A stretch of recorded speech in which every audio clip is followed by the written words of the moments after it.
Ang net worth o halaga ng yaman ng mga politiko ay isang sensitibong paksa na karaniwang hindi pinag-uusapan dahil baka mag-ugat pa ng iba't ibang katanungan tungkol sa motibasyon ng mga halal na opisyal ng gobyerno.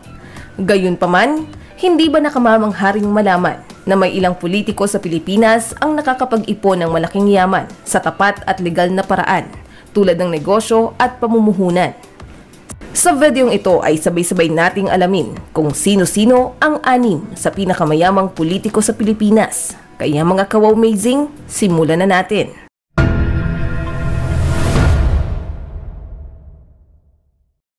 Senator Robin Padilla. Si Robin Padilla ay isang artista, producer ng pelikula at martial artist. Isa siya sa pinakasikat at pinakamatagumpay na artista sa bansa. Siya rin ang nanguna sa halalan ng pagkasenador noong nakaraang eleksyon na may botong higit sa 26.6 milyon.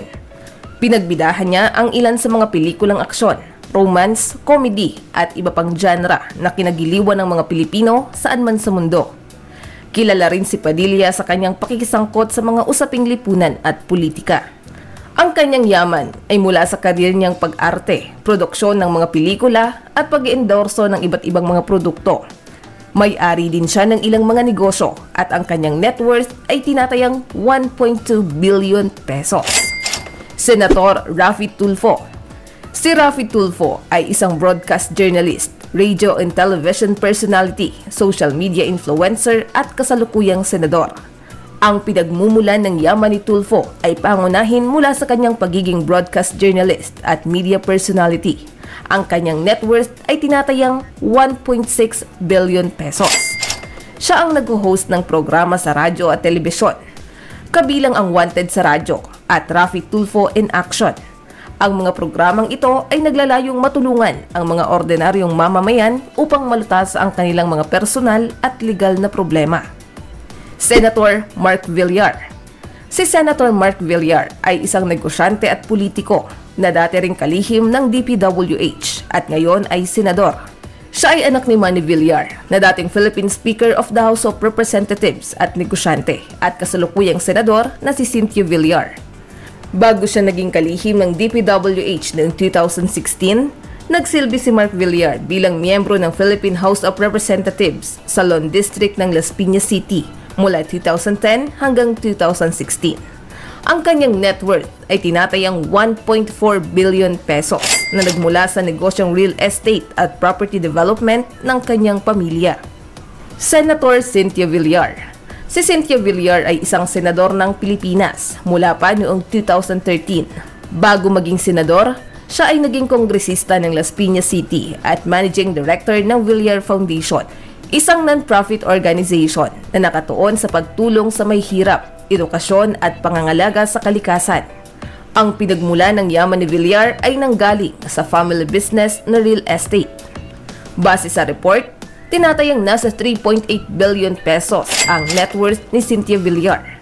Ang kanyang asawa na si dating Senator Manny Villar na nagtatag ng Vista Land and Lifescapes Incorporated, isa sa pinakamalaking developer ng real estate sa Pilipinas. Ayon sa Forbes, si Manny Villar ay mayroong net worth na 7.2 billion US dollars noong 2021 at pinakamayaman sa Pilipinas. Mikey Romero. Si Mikey Romero ay isang negosyante at entrepreneur. Isa rin siya sa miyembro ng House of Representatives sa Pilipinas na kinatawan ng One Pacman Party List. Siya rin ang chairman ng Global Port 900 Incorporated at CEO ng Harbor Central Port Terminal Incorporated.